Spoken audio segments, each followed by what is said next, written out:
The good news ലൈവിൻ്റെ മറ്റൊരു വീഡിയോയിലേക്ക് എല്ലാ പ്രിയപ്പെട്ടവർക്കും സ്വാഗതം. 12 ദിവസം ഇസ്രായേൽ, ഇറാൻ, അമേരിക്ക ഈ 3 രാജ്യങ്ങൾ ഇറാന്റെ ആണവ പദ്ധതിക്കെതിരെ പരസ്പരം പോരടിച്ചപ്പോൾ ദൂരവ്യാപകമായിട്ടുള്ള ഒരുപാട് പ്രത്യാഘാതങ്ങൾ ലോകത്ത് സൃഷ്ടിച്ചതിന് ശേഷമാണ് ഈ യുദ്ധം താൽക്കാലികമായെങ്കിലും ഒന്ന് കെട്ടടങ്ങിയത്. ഇപ്പോഴും യുദ്ധം വരുത്തിവെച്ച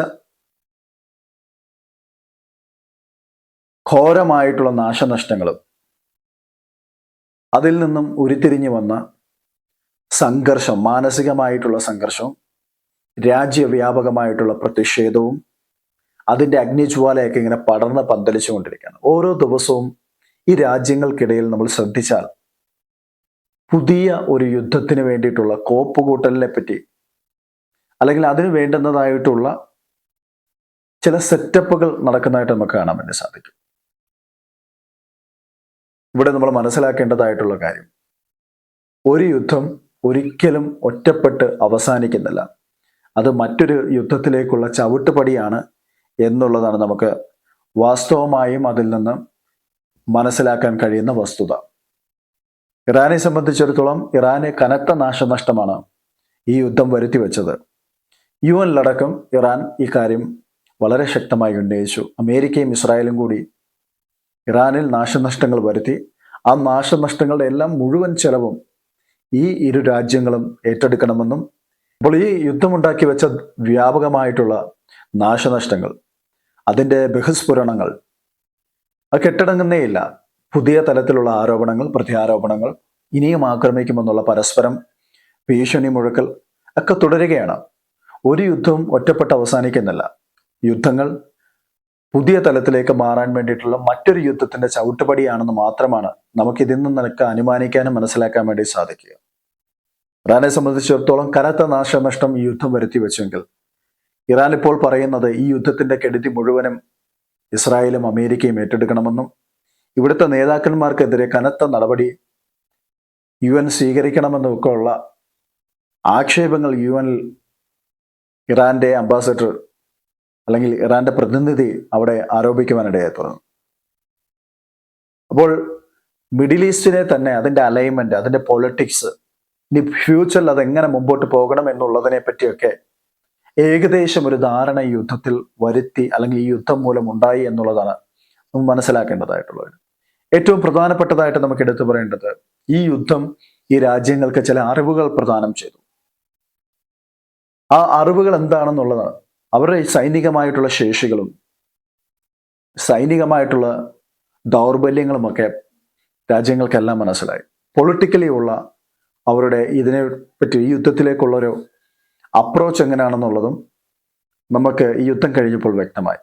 നമ്മളെക്കാട്ടിയും കൂടുതൽ വ്യക്തമായത് ഈ രാജ്യങ്ങൾക്കാണ്. പ്രധാനപ്പെട്ട ഒന്നാമതായി നമുക്ക് ഇസ്രായേലിനെ പറ്റി പറയുകയാണെങ്കിൽ, ഇസ്രായേലിന്റെ എയർ ഡിഫൻസ് സിസ്റ്റങ്ങൾ നമുക്കറിയാം. ലോകത്തിലെ തന്നെ നമ്പർ 1 എയർ ഡിഫൻസ് സിസ്റ്റം, സാങ്കേതിക വിദ്യയുള്ള രാജ്യമാണ് ഇസ്രായേൽ.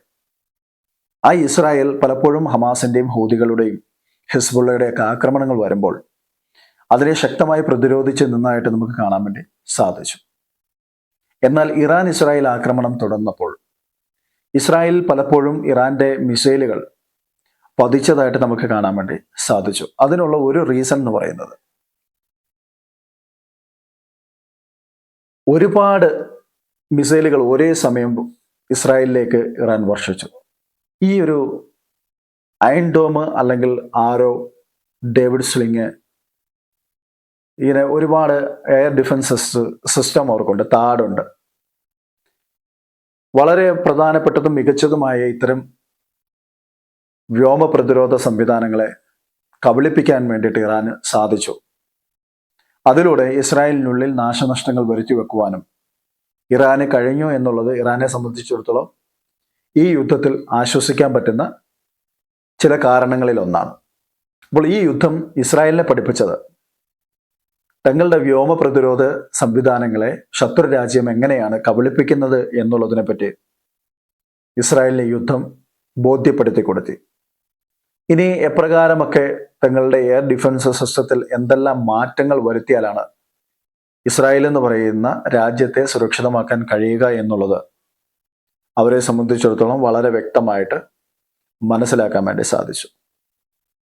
നേരത്തെ ഇറാൻ തങ്ങളുടെ ഇസ്രായേലിലേക്കുള്ള ആക്രമണങ്ങൾ പലപ്പോഴും നടത്തിയിരുന്നെന്ന് പറഞ്ഞു കഴിഞ്ഞാൽ ഒരേ സമയം 100-150 മിസൈലുകളൊക്കെ ഇസ്രായേലിന് നേരെ അയച്ചുകൊണ്ടാണ്. ഇതിങ്ങനെ ചെയ്യുന്നത് എന്തുകൊണ്ടാണെന്ന് ചോദിച്ചാൽ, ഇസ്രായേൽ ഹമാസ് യുദ്ധത്തിനിടയ്ക്ക് ഇസ്രായേലിലേക്ക് അറ്റ് എ ടൈം 100-300 മിസൈലുകൾ ഒരുമിച്ച് വിട്ടപ്പോൾ അയൺ ഡോമിന് പലതും പ്രതിരോധിക്കാൻ വേണ്ടി കഴിഞ്ഞില്ല. ഏകദേശം 80-90% അതിന് വിജയസാധ്യതയുണ്ടെങ്കിലും ഇങ്ങനെ ഒരുമിച്ച് റോക്കറ്റുകൾ വിടുന്നത് മൂലം അതിൻ്റെ പ്രാപ്തിക്ക് അപ്പുറമായിട്ടുള്ള പ്രതിരോധം കാഴ്ചവെക്കേണ്ടതായിട്ട് വരുന്നു. ഇത്തരം സാഹചര്യങ്ങളിൽ അയൺ ഡോം മുഴുവൻ മിസൈലുകളെയും ഇന്റർസെപ്റ്റ് ചെയ്യാൻ വേണ്ടി സാധിക്കത്തില്ല എന്നുള്ളത് ശത്രു രാജ്യത്തിന് മനസ്സിലായി. അപ്രകാരം അവർ മിസൈൽ അയച്ചപ്പോൾ ഇസ്രായേൽ നാശനഷ്ടങ്ങളുണ്ടായി. ഇതേ മെത്തേഡ് തന്നെയാണ് ഇറാനും ഇസ്രായേലിനെതിരെ പ്രതിരോധിച്ചത്. നമ്മുടെ നാട്ടിൽ പലരും പറയാറുണ്ട്, അയൺ ഡോമിനെ പൊട്ടനാക്കി, അയൺ ഡോമിനെ കബളിപ്പിച്ചു, അയൺ ഡോം നോക്കുകുത്തിയായി എന്നൊക്കെ പറഞ്ഞ് ഇവിടെ പലരും വീഡിയോ ചെയ്തുകൊണ്ട് ഇവിടുത്തെ മാധ്യമങ്ങളടക്കം അത്തരം രീതിയിലുള്ള വാർത്തകൾ കൊടുത്തതായിട്ട് നമുക്ക് കാണാൻ വേണ്ടി സാധിച്ചു. പക്ഷേ നമ്മൾ മനസ്സിലാക്കേണ്ടതായിട്ടുള്ള ഒരു കാര്യം എന്ന് പറഞ്ഞാൽ, ഏതൊരു മല്ലനും പ്രതിരോധിക്കാൻ പറ്റുന്നുണ്ട്. ചിലപ്പോൾ 10 ആൾ വരെ വന്നാൽ അടിച്ചു നിൽക്കുന്നവൻ്റെ അടുത്ത് 15 ആളെ വിട്ട് അടിച്ചു കഴിഞ്ഞാൽ എത്ര വലിയ മല്ലനാണെങ്കിലും അവൻ നിലംപരിശാവും എന്ന് പറയുന്നത് പോലെയാണ് ഇവിടെ അയൺ ഡോമിനെയും അതേപോലെ തന്നെ മറ്റ് പ്രതിരോധ സംവിധാനങ്ങൾ ഇസ്രായേലിലുള്ള അവയൊക്കെയും കബളിപ്പിക്കപ്പെട്ടത്. അപ്പോൾ ഒന്നിലേറെ തവണ ഒരുപാട് ശേഷിക്കപ്പുറമായിട്ടുള്ള മിസൈൽ പ്രഹരം ഇസ്രായേലിന് നേരെ നടത്തിയത് കൊണ്ട് പ്രതിരോധ സംവിധാനങ്ങൾ പലപ്പോഴും പരാജയപ്പെട്ടു. അല്ലെങ്കിൽ അതിൻ്റെ കപ്പാസിറ്റിക്ക് മറ്റ് ശത്രു രാജ്യത്തിൻ്റെ മിസൈലുകളെ, ഇൻകമ്മിങ് മിസൈലുകളെ മുഴുവനായിട്ടും ഇന്റർസെപ്റ്റ് ചെയ്ത് കളയാൻ വേണ്ടി സാധിച്ചില്ല.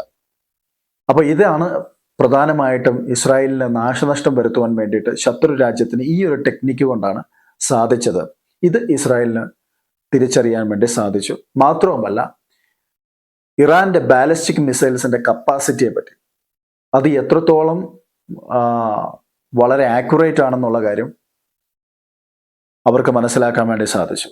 ഇനി അത്തരം രീതിയിലുള്ള ബാലിസ്റ്റിക് മിസൈൽസ്, ഹൈപ്പർസോണിക് മിസൈലുകളെ പ്രതിരോധിക്കുവാൻ വേണ്ടിയിട്ട് കഴിയുന്ന തരത്തിലേക്ക് തങ്ങളുടെ പ്രതിരോധ സംവിധാനങ്ങളെ മെച്ചപ്പെടുത്തണം എന്നുള്ളൊരു തിരിച്ചറിവ് ഇസ്രായേലിന് നൽകി. മാത്രവുമല്ല, ഇറാനുള്ളിൽ കടന്നുകൊണ്ട് ഇറാനകത്ത് ആക്രമണം നടത്തിയാൽ അത് ഏതൊക്കെ രീതിയിൽ എങ്ങനെയാണ് അതിനെ സെറ്റ് ചെയ്യുക, അല്ലെങ്കിൽ സ്ട്രാറ്റജിക്കലി ഇറാന്റെ പ്രതിരോധങ്ങളെ എങ്ങനെ മറികടക്കാമെന്നും ഇറാൻ്റേതായിട്ടുള്ള സാങ്കേതികതയെ എപ്രകാരമാണ് ഓവർകം ചെയ്യാൻ സാധിക്കുക എന്നുള്ളതും ഇസ്രായേലിനെ സംബന്ധിച്ചിടത്തോളം ഈ യുദ്ധത്തിലൂടെ അവർക്ക് മനസ്സിലായി.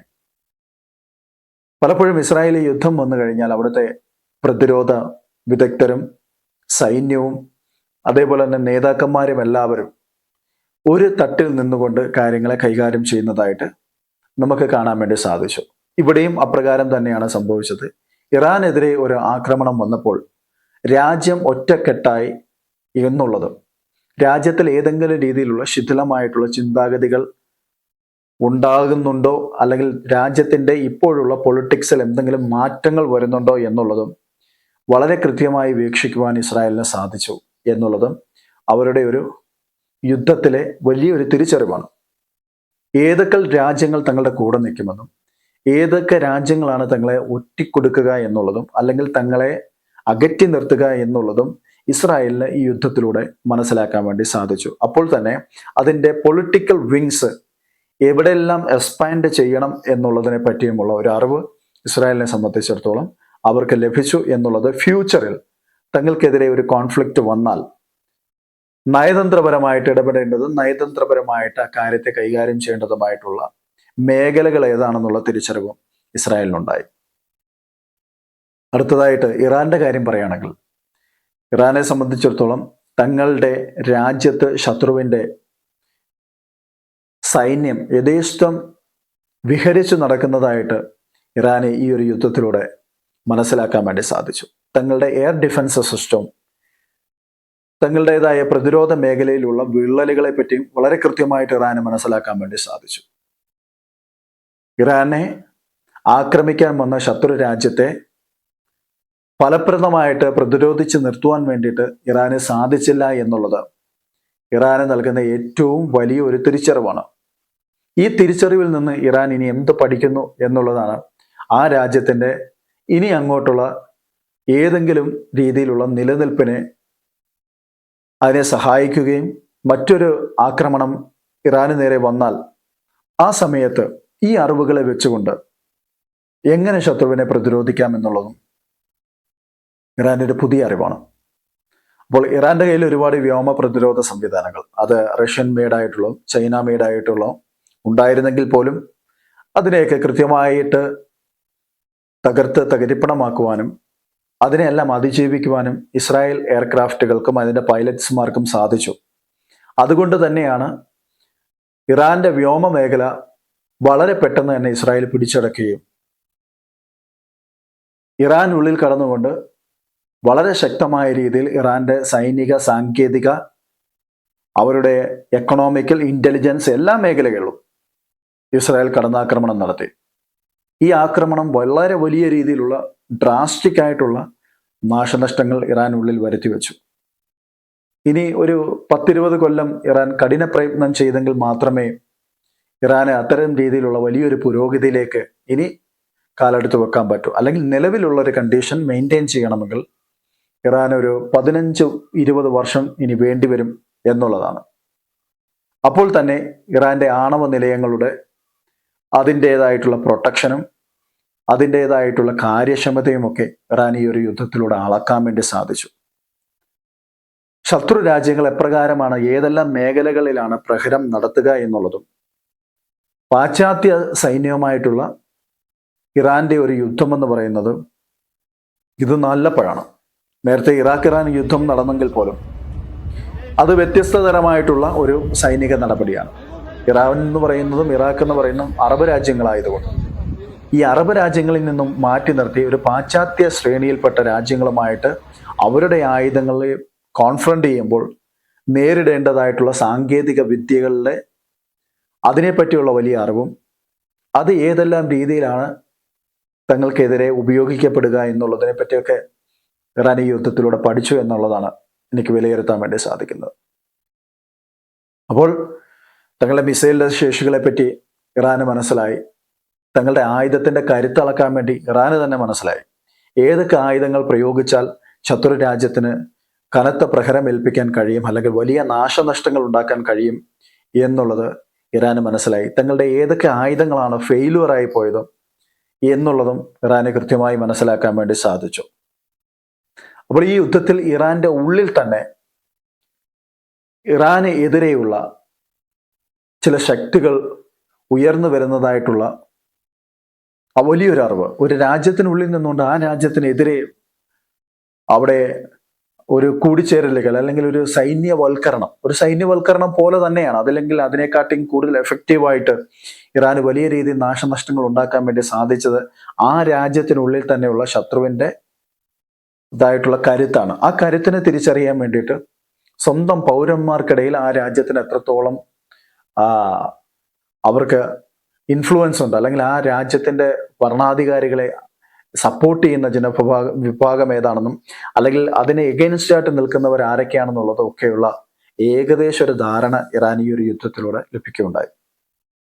മൊസാദിന്റെ ചാരന്മാർ വളരെ കൃത്യമായി തന്നെ ഇറാനികളെ ഉപയോഗിച്ചുകൊണ്ട് അതിൻ്റെ സൈനിക നേതാക്കന്മാരെയും ആണവ ശാസ്ത്രജ്ഞന്മാരെയും ഇന്റലിജൻസ് മേധാവിമാർ, അതിൻ്റെ തന്ത്രപ്രധാനപരമായിട്ടുള്ള സ്ഥലങ്ങളുടെ ലൊക്കേഷനുകൾ, ഇതൊക്കെ കൃത്യമായിട്ട് ഒപ്പിയെടുത്ത് കൃത്യമായി ഇസ്രായേലിന് കൈമാറിയത് കൊണ്ടാണ് വളരെ ആദ്യ ദിവസം തന്നെ ഇറാന് വളരെ വലിയ രീതിയിലുള്ള ഒരു നാശനഷ്ടം, മാൻ പവർ, അവർക്ക് ഇത്രയും ഇന്റലിജൻസ് ഇനി എവിടുന്ന് കിട്ടും, ഇത്രയും വലിയ രീതിയിലുള്ള ഈ ഒരു ഹ്യൂമൻ റിസോഴ്സസ് ഇനി എവിടുന്ന് കിട്ടത്തില്ല. അത് മൊത്തം നഷ്ടപ്പെട്ടു പോയി എന്നുള്ളതാണ്. അവർ ആണവ സയന്റിസ്റ്റുകളൊക്കെ പോയി. ഇവർക്കാണ് ഇതിനെപ്പറ്റി ഇത്രയും നാളും ഈ ഒരു ആണവ ഗവേഷണവുമായിട്ട് ബന്ധപ്പെട്ട യുറേനിയം സമ്പുഷ്ടീകരിക്കുന്നത്, ആണവായുധത്തിലേക്ക് കൊണ്ടുപോകുന്നു, ഈ കാര്യങ്ങളെ പറ്റി എല്ലാം വളരെ ഡീറ്റെയിൽഡ് ആയിട്ട് അറിയാവുന്നവരെയാണ് ഇസ്രായേൽ തട്ടിക്കളഞ്ഞത്.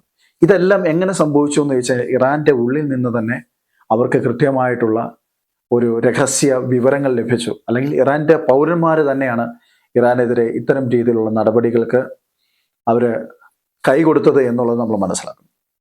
അപ്പൊ ഇത് ഇറാനെ സംബന്ധിച്ചിടത്തോളം വലിയൊരു തിരിച്ചറിവാണ്. ഇനി ഫ്യൂച്ചറിൽ ഇങ്ങനൊരു സാഹചര്യം വന്നാൽ അതിനെ എപ്രകാരം കൈകാര്യം ചെയ്യണമെന്നുള്ളതും ഇറാൻ ഈ ഒരു യുദ്ധത്തിലൂടെ മനസ്സിലായി. അപ്പൊ ഇറാന്റെ കാര്യം അവിടെ നിൽക്കട്ടെ. ഇറാൻ ഏകദേശം ഞാൻ പറഞ്ഞല്ലോ, ഇറാൻ തിരിച്ചടിച്ചു, അടികിട്ടി തിരിച്ചടിച്ചു, എല്ലാം ചെയ്തെങ്കിലും ഈ യുദ്ധത്തിൽ ഏറ്റവും അൾട്ടിമേറ്റ് ആയിട്ട് നഷ്ടം വന്നിരിക്കുന്നത്, ഏറ്റവും ഭീകരമായ രീതിയിൽ നഷ്ടം വന്നിരിക്കുന്നത് ഇറാനാണ്. ഇറാന്റെ നടു വളഞ്ഞുപോയി എന്ന് വേണമെങ്കിൽ നമുക്ക് പറയാം. ഇറാൻ ആണവ സമ്പുഷ്ടീകരണം തുടരുമെന്നും വെല്ലുവിളി തുടരുന്നു. ഇറാൻ ഇനിയും ആക്രമിക്കുമെന്ന് പറയുന്നു. അപ്പൊ തന്നെ മറു സൈഡിൽ ഇറാൻ ഇതിനെപ്പറ്റി വളരെ വലിയ രീതിയിൽ ഇരവാദം പറയുന്നുമുണ്ട്. അപ്പോൾ ആ ഒരു കാര്യം നമ്മൾ മനസ്സിലാക്കണം. ഇത് രണ്ടും രണ്ട് തലങ്ങളിലായിട്ട് ഇങ്ങനെ പാരലായിട്ടാണ് മുമ്പോട്ട് പോകുന്നത്. അപ്പൊ ഇങ്ങനെയെല്ലാം സംഭവിച്ചെങ്കിൽ പോലും ഇറാന് വലിയ മാസീവായിട്ടുള്ള ഡിസ്ട്രക്ഷൻസ് ആണ് ഇറാനുള്ളിൽ നടന്നിട്ടുള്ളത്. അത് ഇറാനെ സംബന്ധിച്ചിടത്തോളം ഒരിക്കലും ഇപ്പോഴത്തെ സാഹചര്യത്തിൽ അവർക്ക് നികത്താൻ പറ്റുന്നതിനേക്കാളും ഒക്കെ അപ്പുറമാണ്. ഇനി ഏതെങ്കിലുമൊക്കെ രാജ്യങ്ങളുടെ സഹായങ്ങളും അതേപോലെ തന്നെ സ്ട്രോങ് ആയിട്ടുള്ള സാങ്ഷൻസിനകത്ത് ഇളവ് വരുത്തിയെങ്കിൽ മാത്രമേ ഇനി ഇറാന് ഈ നാശനഷ്ടങ്ങൾ, എണ്ണ ഉൽപാദനം ഒക്കെ ഇരട്ടിയാക്കി ലോകരാജ്യങ്ങൾക്ക് എണ്ണയൊക്കെ വിറ്റ് അങ്ങനെയെങ്കിൽ മുൻപോട്ട് കയറി വരാൻ കഴിഞ്ഞെങ്കിൽ മാത്രമേ ഇറാനി ഇത്തരം രീതിയിലുള്ള ഈ തകർച്ചകളെയൊക്കെ നികത്തി മുൻപോട്ട് പോകാൻ വേണ്ടി സാധിക്കത്തുള്ളൂ. അപ്പം മൊത്തത്തിൽ പറയുകയാണെങ്കിൽ ഇറാനെ സംബന്ധിച്ചിടത്തോളം വലിയ നാശനഷ്ടങ്ങൾ അതിനുണ്ടായി. ഏറ്റവും കൂടുതൽ ഈ യുദ്ധത്തിൽ പരിക്ക് പറ്റിയത് ഇറാനാണ്. ഇനി അമേരിക്കയിലേക്ക് നമ്മൾ വരികയാണെങ്കിൽ അമേരിക്കയുടെ സാങ്കേതിക വിദ്യ, അമേരിക്കയുടേതായിട്ടുള്ള പുകഴ് കേട്ട അവരുടെ ആയുധങ്ങൾ, അതൊക്കെ എപ്രകാരമാണ് ഈ യുദ്ധത്തിൽ സ്വാധീനം ചെലുത്തിയത് എന്നുള്ളത് വിലയിരുത്തുവാൻ വേണ്ടിയിട്ട് അമേരിക്കയ്ക്കും സാധിക്കുന്ന ഒരു പ്രത്യേക സാഹചര്യമാണ്. അപ്പോൾ അമേരിക്കയുടെ ചരിത്രത്തിൽ അവർ ഇതുവരെയും ഒരു ആണവ ആയുധശാലയോ അല്ലെങ്കിൽ ആണവ ശേഖരത്തെയോ ഒന്നും ആക്രമിച്ചതായിട്ട് ചരിത്രത്തിൽ എവിടെയും നമുക്ക് കാണാൻ വേണ്ടി സാധിക്കത്തില്ല. ഇത് അവരെ സംബന്ധിച്ചിടത്തോളം ഒരു ഫസ്റ്റ് അറ്റംപ്റ്റ് ആണ്. ഈ ഫസ്റ്റ് അറ്റംപ്റ്റ് അത് അമേരിക്ക പറയുന്നു അത് വിജയപ്രദമാണെന്ന് പറയുമ്പോൾ തന്നെ അത് ഭാഗികമാണോ അതോ പൂർണ്ണമാണോ എന്നുള്ള കാര്യത്തിൽ അമേരിക്കയിൽ അതിൻ്റെ ഇന്റലിജൻസും അമേരിക്കൻ ഭരണ സംവിധാനം രണ്ട് തട്ടിലാണ്. അപ്പോൾ അമേരിക്കയുടെ ബങ്കർ ബസ്റ്റർ ബോംബ്, ഈ ബോംബ് വളരെ വലിയ രീതിയിൽ MOP എന്ന് പറയുന്ന മാസീവ് ഓർഡിനൻസ് പെനിട്രേഷൻ ബോംബ് അവരുടെ കയ്യിലുണ്ടെങ്കിലും ഈ ബോംബ് ആദ്യമായിട്ടാണ് ഇത്തരം വലിയ രീതിയിലുള്ള ഭൂമിക്കടിയിലേക്ക് തുറന്ന് 100-200 മീറ്റർ താഴ്ചയിലുള്ള ഒരു ആണവ നിലയത്തെ ആക്രമിക്കുക എന്ന് പറയുന്നത് എത്രത്തോളം എഫക്റ്റീവ് ആണ് എന്നുള്ളത് ഈ യുദ്ധം അവർക്ക് പഠിപ്പിച്ചു കൊടുത്തു. അമേരിക്ക കൊണ്ടുപോയിട്ട് അവിടെ ഈ MOP ഇട്ട് കഴിഞ്ഞ ശേഷം അപ്പോൾ ഇസ്രായേൽ പിന്നെയും അമേരിക്ക ബങ്കർ ബസ്റ്റർ ഉപയോഗിച്ചെടുത്ത് വീണ്ടും തങ്ങളുടെ കയ്യിലുള്ള GBU-28 എന്ന് പറയുന്ന ബങ്കർ ബസ്റ്റർ ബോംബ് ഉപയോഗിച്ച് പിന്നെയും അവിടെ ആക്രമണം നടത്തി. അപ്പോൾ അമേരിക്കയുടെ ആ ഒരു ബങ്കർ ബസ്റ്റർ ബോംബ് അതാണ്ട് 6-7 ബോംബ് ഇട്ടു എന്നാണ് നമുക്ക് മനസ്സിലാക്കാൻ വേണ്ടി സാധിച്ചത്. എന്നിട്ടും ഇറാന്റെ ഈ ആണവ കേന്ദ്രത്തെ പരിപൂർണമായി തകർക്കാൻ വേണ്ടി സാധിച്ചില്ല. അതുകൊണ്ട് തന്നെയാണ് രണ്ടാം ഘട്ട ആക്രമണം ഇസ്രായേൽ നടത്തിയത് എന്നുള്ളതാണ് നമുക്കിതിൽ നിന്ന് മനസ്സിലാക്കേണ്ട സാധനം. വെറുതെ കൊണ്ടുപോയി ഒരു ബോംബ് നശിപ്പിച്ച് കളഞ്ഞതിന്റെ മേളിൽ പിന്നെയും കൊണ്ടിട്ടുന്ന വലിയ നഷ്ടം. ഒരു ബോംബ് എന്ന് പറയുമ്പോൾ വളരെ വലിയ ഭാരിച്ച ചെലവുള്ളതാണ്. ബങ്കർ ബസ്റ്റർ ബോംബുകൾ പോലെയുള്ള ബോംബുകൾക്ക് ഒരുപാട് കോസ്റ്റ് ഉള്ള സാധനമാണ്. അപ്പോൾ ആ ഒരു സാധനം കൊണ്ടുപോയിട്ട് അവിടെ ഇട്ട് പിന്നെയും പൊട്ടിച്ച് അത് നഷ്ടം കച്ചവടത്തിന് നിൽക്കേണ്ട കാര്യമില്ലല്ലോ. അപ്പോൾ കൃത്യമായി തങ്ങളുടെ ആയുധത്തിന്റെ ആക്യുറസി അളക്കാൻ വേണ്ടിയിട്ട് അമേരിക്കയ്ക്ക് ഈ ഒരു യുദ്ധം അവസരമുണ്ടാക്കി കൊടുത്തു. തങ്ങളുടെ ദൗർബല്യങ്ങളെ മനസ്സിലാക്കാൻ വേണ്ടിയിട്ട് അമേരിക്കയ്ക്കും സാധിച്ചു എന്നുള്ളതാണ് നമുക്ക് മനസ്സിലാക്കാൻ വേണ്ടി സാധിക്കുക. ഇനി ഏറ്റവും പ്രധാനപ്പെട്ടതായിട്ടുള്ള കാര്യം, അമേരിക്കയുടെ ഉള്ളിലുള്ള ജനവിഭാഗത്തിൻ്റെ ഇടയ്ക്ക് അമേരിക്കയ്ക്കുള്ളിലുള്ള ഭരണ സംവിധാനങ്ങൾ അത് ഒറ്റക്കെട്ടാണോ അതോ അത് പല തട്ടുകളിലാണോ എന്നുള്ളത് ഇവിടെ നമുക്ക് മനസ്സിലാക്കാൻ വേണ്ടി സാധിച്ചു. അമേരിക്കൻ പ്രസിഡന്റ് അമേരിക്കയുടെ ഇന്റലിജൻസ് CIA റിപ്പോർട്ടുകളെ പരസ്യമായി തള്ളുന്നതായിട്ട് നമുക്ക് കാണാൻ വേണ്ടി സാധിച്ചു. ഇത് ലോകത്തിന് കാണിച്ചു കൊടുത്ത ഒരു കാര്യമെന്ന് പറയുന്നത് അമേരിക്കയുടെ ഇന്റലിജൻസ് സംവിധാനത്തിലെ അവിടുത്തെ ഉദ്യോഗസ്ഥന്മാരും അതിൻ്റെ ഭരണ തലവന്മാരും അമേരിക്കൻ പ്രസിഡന്റും രണ്ട് തട്ടിലാണ്. അവർ ഒരു രീതിയിലും ഒരുമിച്ച് മുമ്പോട്ട് പോകുന്നില്ല എന്നുള്ളത് അമേരിക്കയുള്ളിലുള്ള കോൺഫ്ലിക്റ്റ് ലോകത്തിന് മനസ്സിലാക്കി കൊടുക്കാൻ വേണ്ടി ഈ യുദ്ധം സാധിച്ചു എന്നുള്ളതാണ്. മറ്റൊരു തലത്തിൽ പറയുകയാണെങ്കിൽ അമേരിക്കയുടെ പ്രസിഡന്റിന് ഈ യുദ്ധം മുമ്പോട്ട് കൊണ്ടുപോകാൻ വേണ്ടിയിട്ട് ഒരുപാട് തലത്തിലുള്ള അദ്ദേഹത്തിന് ബാരിയേഴ്സ് ഉണ്ടായിരുന്നു. ഈ ബാരിയേഴ്സ് അദ്ദേഹത്തിന്റെ ഓൺ പാർട്ടി ആയിട്ടുള്ള റിപ്പബ്ലിക്കൻ പാർട്ടിയിൽ നിന്ന് പോലും അദ്ദേഹത്തിനെതിരെ ശക്തമായിട്ടുള്ള പടയൊരുക്കം അവിടെ നടന്നു. ഉള്ളിൽ നിന്ന് പിന്നിലേക്ക് വലിക്കുന്ന ചരടുകൾ ഉണ്ടായിരുന്നു. അപ്പോൾ തൻ്റെ സ്വന്തം പാർട്ടിയിൽ പോലും ഈ യുദ്ധത്തിൽ ഇസ്രായേലിനെ അനുകൂലിച്ചുകൊണ്ട് അമേരിക്ക അവിടെ ആക്രമണം നടത്തുന്നതിനെതിരെ പ്രതിഷേധങ്ങളും പ്രതിഷേധ സ്വരങ്ങളും വിരുദ്ധ സ്വരങ്ങളും ഒക്കെ അവിടെ ഉണ്ടായിരുന്നു. അടുത്തതായിട്ട് പറയുകയാണെങ്കിൽ ഡെമോക്രാറ്റിക് പാർട്ടി എന്ന് പറയുന്നത് എല്ലായ്പ്പോഴും ഒരു ഫ്ലെക്സിബിൾ ഒരു പൊളിറ്റിക്കൽ മൂവ്മെന്റ് അല്ലെങ്കിൽ പൊളിറ്റിക്കൽ പാർട്ടിയാണ്. കൂടുതൽ അറബ് രാജ്യങ്ങളോടും അതുപോലെ മുസ്ലിം കമ്മ്യൂണിറ്റിയോടും കുറച്ച് ചായ്വ് കാണിക്കുന്ന ഒരു പ്രവണത ഈ പറയുന്ന ഡെമോക്രാറ്റുകൾക്ക് കാലാകാലങ്ങളായിട്ടുണ്ട്. ആ പ്രവണതയിൽ നിന്ന് തന്നെ ഈ ഒരു യുദ്ധത്തിൽ അമേരിക്കൻ പ്രസിഡന്റ് ഇടപെടുമെന്ന് മനസ്സിലാക്കിയപ്പോൾ തന്നെ ഡെമോക്രാറ്റുകളും വളരെ ശക്തമായ രീതിയിൽ ഇതിനെതിരെ പ്രതിഷേധ സ്വരവുമായി മുമ്പോട്ട് വരുന്നതായിട്ട് നമുക്ക് കാണാൻ പറ്റും. അപ്പോൾ ഭരണതലങ്ങളിലും പൊളിറ്റിക്കൽ മേഖലയിലും ശക്തമായ രീതിയിലുള്ള എതിർപ്പ്, വിയോജിപ്പുകൾ അമേരിക്കയിൽ ഉണ്ടായി വരുന്നു. മുൻകാലങ്ങളിലൊന്നും ഇത് ഇത്ര വലിയ രീതിയിൽ ഉണ്ടായിരുന്നില്ല. അപ്പോൾ തങ്ങൾക്ക് രാജ്യത്തിന് ഏതെങ്കിലും തരത്തിലുള്ള ഓപ്പറേഷനുകൾ നടത്തുമ്പോൾ ആ രാജ്യം ഒന്നിച്ചു നിൽക്കുന്നതായിട്ടാണ് ചരിത്രം നമ്മളെ കാണിച്ചു തന്നിട്ടുള്ളത്. അത് അമേരിക്കയുടെ പിൻകാല ചരിത്രം എടുത്ത് പരിശോധിച്ചാൽ നമുക്ക് മനസ്സിലാക്കാൻ വേണ്ടി സാധിക്കും. പിന്നെ അമേരിക്ക എന്ന് പറഞ്ഞാൽ ലോക പോലീസ് എന്നുള്ള ഒരു നിലവാരം അത് കാലാകാലങ്ങളായിട്ട് വെച്ച് പുലർത്തിക്കൊണ്ടിരിക്കുന്ന ഒരു വലിയൊരു കാര്യമാണ്.